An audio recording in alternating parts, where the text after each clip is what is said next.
Good morning and Jai Hind children. Welcome back to the class.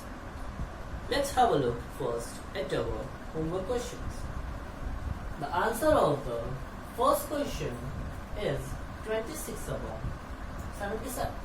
The answer of the second question is minus 99 upon 35.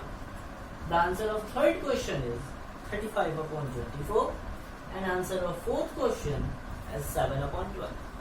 Now, let's begin our today's topic. Today, we are going to study the properties of rational numbers. As you know that in class 7, you learned these properties for integers. In the class 8, we will understand again these properties for rational numbers. Now, let's have a look first. There are basically these 6 properties when it comes to the rational number: closure property, associative property, commutative property, distributive property, existence of identity, and existence of inverse. Now, what actually the closure property is?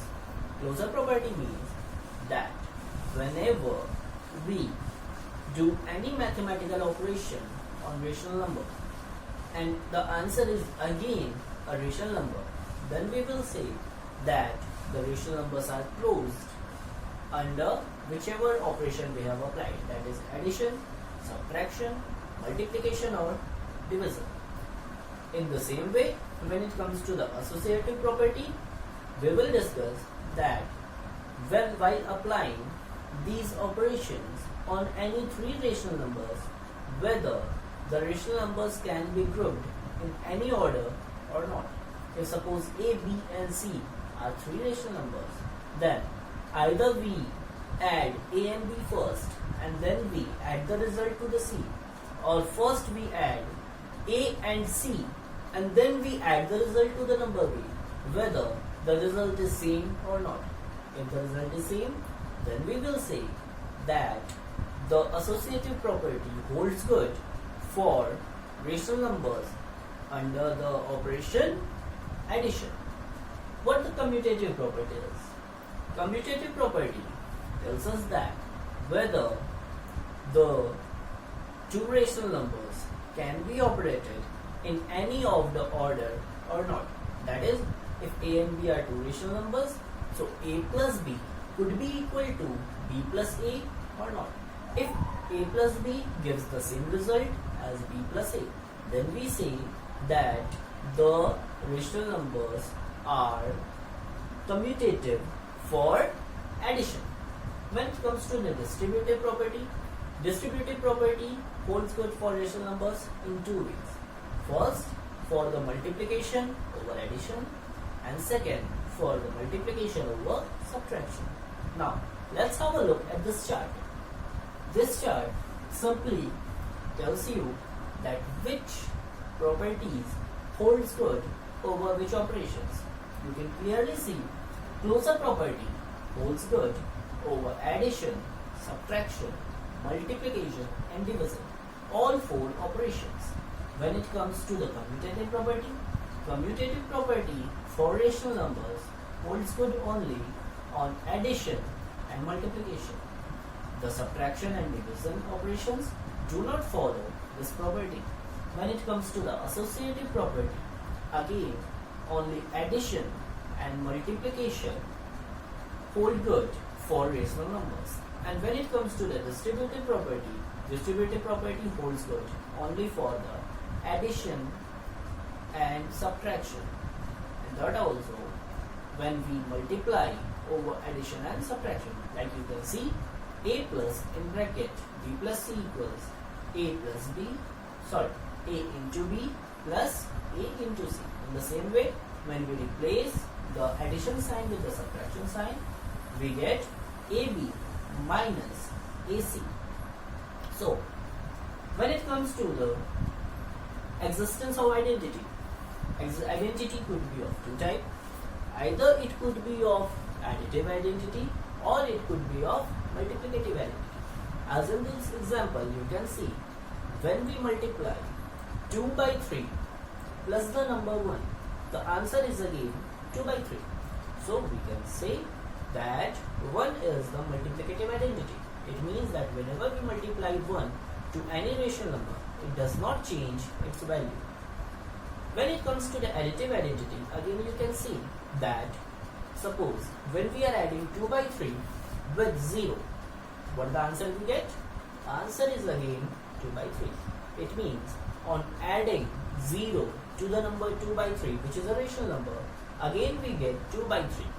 It means on applying the operation of addition with 0 on the rational number 2 by 3, the answer does not change. So we say that 1 is the multiplicative identity and 0 is the additive identity. Now let's have a look at the last property, existence of inverse. When it comes to the existence of inverse, it means that whenever we multiply any rational number with any other rational number, the answer is 1, and this property is called multiplicative inverse. It means the first number is called multiplicative inverse of the second number. As you can see in this example, 6 by 7 when multiplied with 7 upon 6 gives us the answer 1. In another example, when we multiply minus 1 by 3 with the number minus 3 upon 1, again the answer is 1. So we can say that the multiplicative inverse of any rational number a upon b is the number b upon a. Sometimes it is also called the reciprocal of the number. Let's have a look at the example of closure property. Suppose 2 by 3 and 7 upon 8 are any two rational numbers. On adding this, as you can see, the answer is again a rational number. So we can say that the rational numbers are closed over addition. In the same way, you can prove for multiplication, subtraction and division also. Let's have a look at this example for the associative property for rational numbers over multiplication. These are the three rational numbers, and when we multiply them in any of the order, the results are always same. Look at this.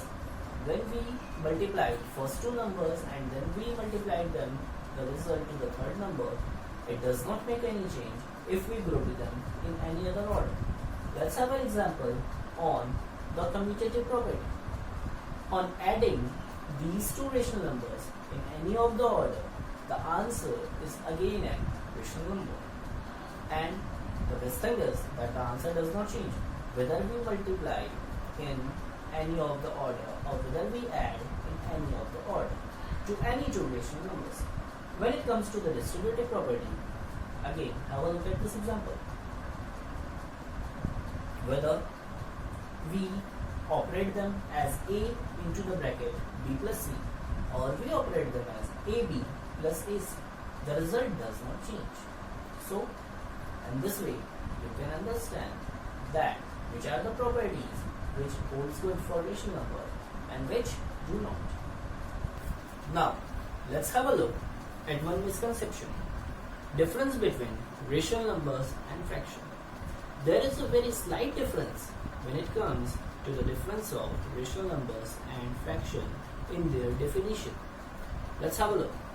Both have the definition, rational numbers and fraction. They are in the form a upon b, where b should not be equal to 0. But when it comes to the rational numbers, the a and b could be the integers. But when it comes to the fractions, the a and b are whole numbers, where still we cannot take b as 0, because whenever we divide any number with 0, it becomes undefined.